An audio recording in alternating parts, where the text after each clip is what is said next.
बड़ा बुराई बतियावता के हमरे में कौन कमी बा के मोना दूसर रख के मजा लेत हो हमके नैहर भेज के कहता कहा कहे हमके नैहरवा भेजी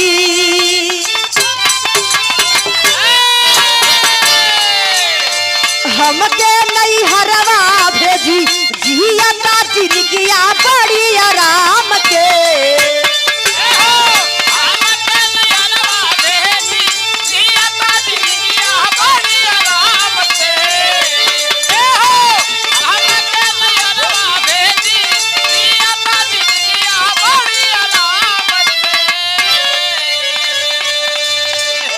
इस भाव पर खुश हो करके डांसर बड़े भैया मिश्री लाल आपके ओर से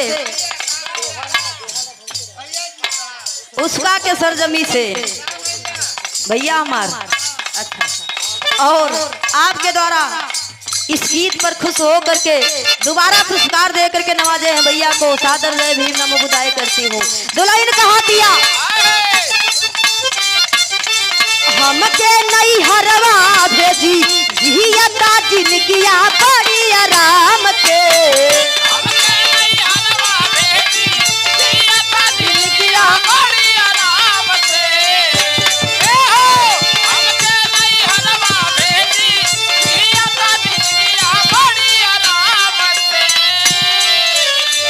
अब वही गीत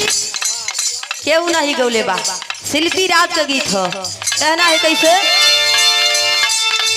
हमके नैहरवा भेजी जियता जिंदगिया बड़ी आराम के कह दिया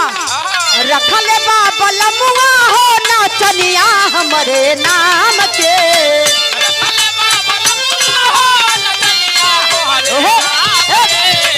रखल बाबल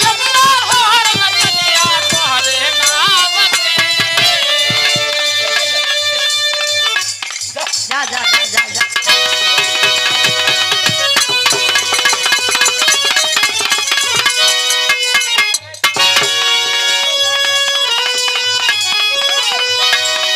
और तो यही मानू वादा के करना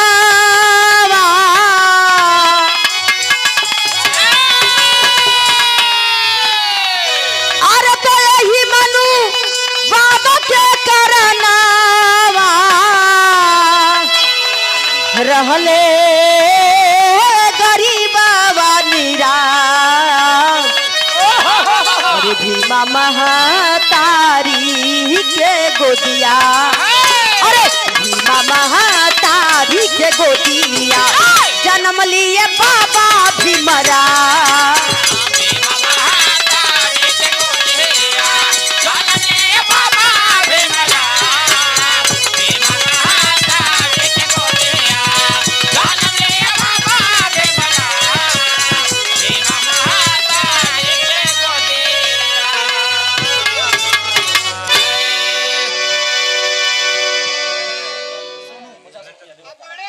आप सम्मानित देखें हमारी दुलरुआ देवर सोनू अषाढ़ी के सरजमी से दोबारा पुरस्कार दे करके नवाजे हैं शानदार 100 रुपया दे करके नवाजे हैं और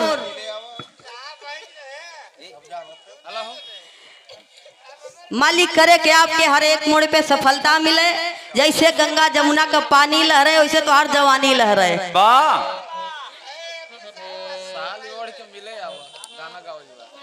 अच्छा ई देखें आप सम्मानित बड़े भैया श्याम नारायण कोटेदार अन्य दाता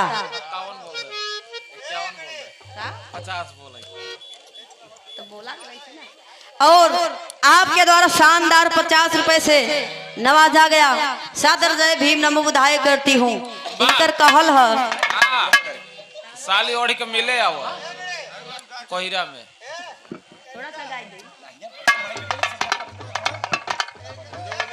भैया भैया आपका गीतिया हो जाए थोड़ा सा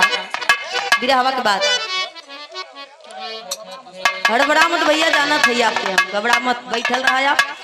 हाँ हाँ साला तो ये हुआ हम जाना थी आप लोगन के एक बिरहा सिर्फ 20 मिनट समय ले